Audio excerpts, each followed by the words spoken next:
Hello friends, welcome to middle class family మేరీ శంకర. ఎలా ఉన్నారు? అందరు బాగున్నారా? నేనైతే చాలా బాగున్నానండి. మీరంతా బాగుండాలని మనస్ఫూర్తిగా కోరుకుంటున్నాను. ఇవాళ వ్లాగ్ అయితే ఇది సాటర్డే నైట్ మేము మొక్కలు నాటుకుండే దగ్గర నుంచి అయితే వీడియో అయితే మీతో షేర్ చేసుకుంటూ ఉన్నానండి.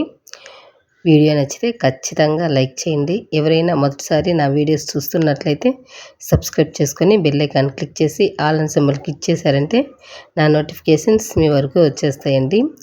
ఇవాళ వ్లాగ్ అయితే సాటర్డే నైట్ మొక్కలు నాటుకోవడం నుంచి సండే ఆఫ్టర్నూన్ వరకు అయితే మీతో వీడియో అనేది షేర్ చేసుకుంటూ ఉన్నానండి. వీడియో నచ్చిందంటే ఖచ్చితంగా లైక్ చేయడం మాత్రం మర్చిపోకండి. ఒక లైక్ ఇచ్చి నన్నైతే సపోర్ట్ చేయండి. నేనైతే మరిన్ని మంచి వీడియోస్ చేయడానికి మోటివేషన్ లాగా అయితే నాకు ఉపయోగపడుతుంది. అదేవిధంగా మీరు లైక్ చేయడం వల్ల ఇంకొంతమంది అయితే వీడియోస్ చూడగలరండి. ఎందుకంటే అంతో ఎంతో కొంచెం ఇన్ఫర్మేషన్ ఉంటుంది కదా, వాళ్ళు కూడా తెలుసుకుంటారు అనమాట. ఇదిగోండి, ఇంకా నేనైతే నైట్ శనివారం మొక్కలైతే తీసుకొచ్చేసామండి.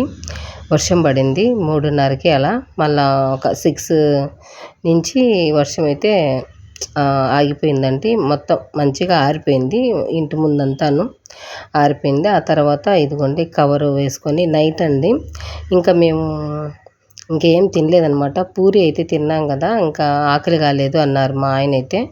ఇంకా నాకేం ఆకలి కాలేదు అని చెప్పేసి ఈ పని అయితే చేస్తూ ఉన్నారండి. ఎందుకంటే ఇంకా మరుసటి రోజు ట్యూషన్ అదంతా ఉంటుందన్నమాట. ట్యూషన్ ఉంటే ఇంకా మధ్యాహ్నానికి సరిపోతుంది. మళ్ళీ ఇంకా బిర్యానీ అది ఇది చేసుకుంటూ ఉంటాం కదా, 2 అయిపోతుంది. ఆ తర్వాత మార్కెట్కి వెళ్ళి సరుకులు ఇవి కొనుక్కుంటాము. ఇంకా టైం ఉండదు మొక్కలు నాటుకోవడానికి. ప్రతిరోజు ఇలాగే అయిపోతూ ఉంది. ఈరోజు ఖచ్చితంగా నాటాలి అని చెప్పేసి ఇదిగోండి మా ఆయన అయితే ఒక కవర్ వేసేసి, ఇంతకుముందు మేము బెడ్స్ తీసుకొని వచ్చాం కదా, ఆ కవర్ అలాగే ఉంచేసుకున్నామండి. దేనికైనా ఉపయోగపడుతుంది కదా అనేసి అలాగే ఉంచేసుకున్నాం అనమాట. అది ఈ రూపంలో మాకు యూజ్ అవుతూ ఉందన్నమాట. ఇంటి ముందు మట్టి అంతా మనకి అంటుకోకుండా ఎక్కువ పని అవ్వకుండా మేము ఆ కవర్ అయితే యూస్ చేసుకొని మట్టి అయితే వేసామన్నమాట.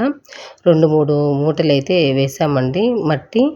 వేసేసి ఆ తర్వాత నేను తీసుకొచ్చాను కదండి కోకోపీటు, వర్మీ కంపోస్టు, ఆ 2 ప్యాకెట్లు అందులో వేసేసానమాట. ఎంత ఉంటుందంటే దాదాపు ఒక 30 కేజీల వరకు మట్టి ఉంటుందిలేండి.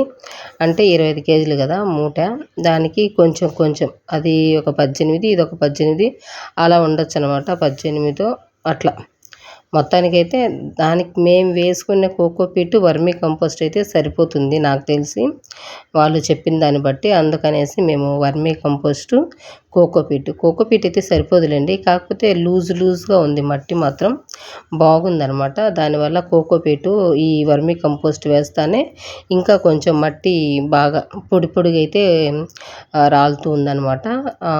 సరిపోతుంది. ఇంకా ఎప్సమ్ సాల్ట్ ఇవన్నీ అయితే మేము నీమ్ కేక్ పౌడర్ ఇవన్నీ అయితే వేయలేదండి. ఎందుకంటే క్వాంటిటీ నాకు తెలియదు కదా, అందుకనేసి వద్దులే, ఈసారి మిక్స్ చేసుకునేటప్పుడు మొక్కలకి కొంచెం తెలుసుకొని ఆ తర్వాత మొక్కలకి వేసుకుందాము, ఇప్పుడే ఎందుకు అనేసి నేనైతే వేయలేదనమాట అవన్నీను. ఓన్లీ కోకోపీటు, వర్మీ కంపోస్ట్ అనేది వేసేసి ఇదిగోండి మొక్కలన్నీ నాటేసి ఈ విధంగా పెట్టేసుకున్నాను. ఇంకా మేము తెచ్చిన 6 తొట్లు ఉంటాయి కదండి, అవే కలర్ తీసుకొని వస్తాను, అవే సైజులో తీసుకొని వస్తాను అని చెప్పేశారు మా ఆయన అయితే. చాలా బాగుంటాయి, ఈక్వల్గా ఉంటాయి అనేసి అన్నారు. ఇంకా అలా సరిపోయినట్టుకి ఆ కుండీలలోనే పెట్టి కొంచెం వాటర్ కింద పడకుండా నేనేం చేశానంటే మనకు బిర్యానీ డబ్బాలు వస్తాయి కదండి, అవి అయితే పెట్టేశానమాట. ఇంకా ఈసారి వెళ్ళినప్పుడు ఒక 10 ట్రబ్బులు అయితే తెద్దాంలే అని చెప్పారు. ఇంకా అలా మేమైతే మొక్కలు అయితే నాటేసుకున్నామండి. ఇంకా ఆ తర్వాత మరుసటి రోజు అనమాట సండే.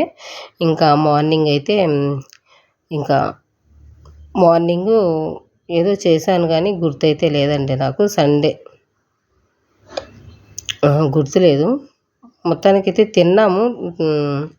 ఇంకా ఈరోజు ఇంకా తిన్న తర్వాత టిఫిన్ తిన్న తర్వాత ఇదిగోండి సీరం అయితే ప్రిపేర్ చేసుకుంటూ ఉన్నాను. తలస్నానం చేసుకున్నాననమాట. నాకేంటంటే తలస్నానం చేసుకున్న తర్వాత హెయిర్ అంతా డ్రై అయిపోతూ ఉంటుందండి. అందుకనేసి నేను ఇంకా ఇక్కడ సీరం అయితే అప్లై చేసుకుంటూ ఉన్నాను. ప్రతిరోజు ఇట్లా తలస్నానం చేసుకున్న తర్వాత సీరం అప్లై చేసుకుంటే హెయిర్ అనేది డ్రై అవ్వకుండా ఉంటుందండి. అందుకనేసి నేను 1 టీ స్పూను కోకోనట్ ఆయిల్ అయితే తీసుకున్నాను. ఆ తర్వాత వచ్చేసి అలోవెరా జెల్ 1 టీ స్పూన్ తీసుకున్నాను. రోజ్ వాటర్ వచ్చేసి 2 టీ స్పూన్ల వరకు తీసుకొని మంచిగా మిక్స్ చేసుకున్నానండి. మనకు మిక్స్ చేసుకుంటే ఈ స్ట్రక్చర్‌లో ఉంటుందనమాట. చూసారు కదా! మనకు కొంచెం లిక్విడ్ ఫామ్‌లో ఉంటుందండి. ఈ విధంగా ఉన్నప్పుడు మన హెయిర్ మొత్తానికి అప్లై చేసుకోవాలి. స్కాల్ఫ్‌కు తప్ప మన హెయిర్‌కి అయితే అప్లై చేసుకున్నామంటే జుట్టు కూడా హెల్తీగా ఉంటుంది. డ్రై అవ్వకుండా ఉంటుంది. చిట్లకుండా ఉంటుందనమాట మన హెయిర్ అనేది. చాలా ఆరోగ్యంగా ఉంటుందండి. అందుకనేసి నేను ఇక్కడైతే అప్లై చేసుకుంటూ ఉన్నాను. మీకు నచ్చితే మీరు కూడా ట్రై చేయండి. బలవంతం ఏమీ లేదనమాట. నేను చేసుకుంటున్నాను అని చెప్తున్నాననమాట అంతేను. మీకు నచ్చితే మీరు ట్రై చేయండి. అలా పైపైన అప్లై చేసుకున్నామంటే హెయిరు మనకి డ్రై అవ్వకుండా జుట్టు అనేది చిట్లకుండా ఉంటుందనమాట. ఆరోగ్యంగా ఉంటుందండి. అలా ఇంకా నేను తలకు అప్లై చేసుకొని మంచిగా దువ్వేసుకొని ఇదిగోండి ఇంకా మా ఆయన చికెన్ అయితే తెచ్చిచ్చేసి తను ట్యూషన్‌కి అయితే వెళ్ళారండి. చికెన్ వచ్చేసి బిర్యానీకే కొట్టించుకొని వచ్చేసారు. నాకైతే చెయ్యి బాలేదనమాట. చెయ్యి కట్ అయి మనకి కత్తితో చాకుతో తెగినట్లుగా అయిపోయింది వేలైతే. ఎలా ఎలా అబ్బా ఇది అనేసి అనుకుంటూ కొంచెం ఉప్పు, పసుపు అనేది వేసి పెట్టేశాను. ఇంకా మా ఆయన వచ్చిన తర్వాత ప్రాసెస్ అంతా స్టార్ట్ చేశానండి. మా ఆయన అయితే 12 గంటలకు వచ్చాడు. అప్పుడు ప్రాసెస్ అంతా స్టార్ట్ చేసేసాను. ఇదిగోండి మంచిగా పసుపు, ఉప్పు వేసి నానబెట్టేసాను కదా! ఒక 3 టైమ్స్ మంచిగా క్లీన్ చేసుకొని ఆ తర్వాత బిర్యానీ బౌల్లోకి అయితే తీసుకొని అల్లం వెల్లుల్లి పేస్టు, ఇదిగోండి ఇంగా కారము ఒక 2 టేబుల్ స్పూన్ వరకు తీసుకున్నాను. ధనియాల పొడి 1 టీ స్పూను, జీలకర్ర పొడి 1 టీ స్పూను, ఆ తర్వాత షాజీరా 1 టీ స్పూను, సోంపు ఉంది కదండీ! సోంపు, షాజీరా, బిర్యానీ ఆకు, అనాస పువ్వు, మరాఠీ మొగ్గ, ఇంకా హోల్ గరం మసాలా మొత్తం చెక్క, లవంగాలు, యాలకులు అన్నీ వేసేసుకోవాలనమాట. అన్నీ వేసుకున్న తర్వాత గరం మసాలా కూడా మనం ఒక టీ స్పూన్ వరకు యాడ్ చేసుకోవాలండి. యాడ్ చేసుకొని ఆ తర్వాత బిర్యానీ మసాలా కూడా ఇందులో నేను యాడ్ చేస్తూ ఉన్నాను. ఇంతకుముందు తెచ్చానండి. అది కూడా 1 టీ స్పూన్ వరకు యాడ్ చేసుకోవాలనమాట బిర్యానీ మసాలా. అలా బిర్యానీ మసాలా వేసుకొని మొత్తం హోల్ గరం మసాలా మొత్తం వేసుకొని ఆ తర్వాత ఇక్కడ నేను 1½ టీ స్పూన్ అయితే సాల్ట్ వేసుకున్నానండి. ఎందుకంటే ఇంతకుముందు నేను స్టార్టింగ్‌లో ఉప్పు అనేది వేసి నానబెట్టేసాను కదా! కొంచెం చూసుకొని వేసుకుంటే బాగుంటుంది అనేసి ఇదిగోండి ఇంకా సాల్ట్ అయితే 1½ టీ స్పూన్ అయితే వేసుకున్నాను. Biryani masala powder 1 teaspoon అయితే యాడ్ చేసుకొని ఆ తర్వాత 1 కప్పు పెరుగు అయితే యాడ్ చేసుకున్నానండి. యాడ్ చేసుకొని మంచిగా ఆ తర్వాత నేను ఫ్రైడ్ ఆనియన్స్ ఒక 1/4 కిలో వరకు కట్ చేసి ఆయిల్ అయితే ఫ్రై చేసి పక్కన పెట్టేశానండి. ఆ ఆయిల్ అనేది ఇందులో వేసుకుంటూ ఉన్నానంట. ఆ ఆయిల్ వచ్చేసి మనం గరిటె ఉంది కదండీ! గరిటెతో ఒక 2 గరిటెలు అయితే వేసేసానండి. మనం రసము, పప్పు వేసుకుంటాం కదా! గుంత గరిటెలు దాంతో అయితే వేసుకున్నాను. వేసుకొని ఇదిగోండి మంచిగా మొత్తం మిక్స్ చేసుకుంటూ ఉన్నాననమాట. పెరుగు వేసుకొని మా ఆయన అయితే మిక్స్ చేస్తూ ఉన్నారండి. ఇంకా నాకు చెయ్యి అయితే బాగోలేదు. ఇంకా కారం ఎక్కువైపోతుంది చెయ్యంతా అనేసి నేనైతే మిక్స్ చేయలేదు. మా ఆయన చేత చేపిచ్చాను. ఇదిగోండి ఇంకా మా ఆయన అయితే చెయ్యి కడుక్కొని బయటైతే వెళ్ళి ఫోన్ వస్తే మాట్లాడుతూ ఉన్నారు. ఇంకా నేను పచ్చిమిర్చి ఇవి వేయడం మర్చిపోయాననమాట. కొత్తిమీర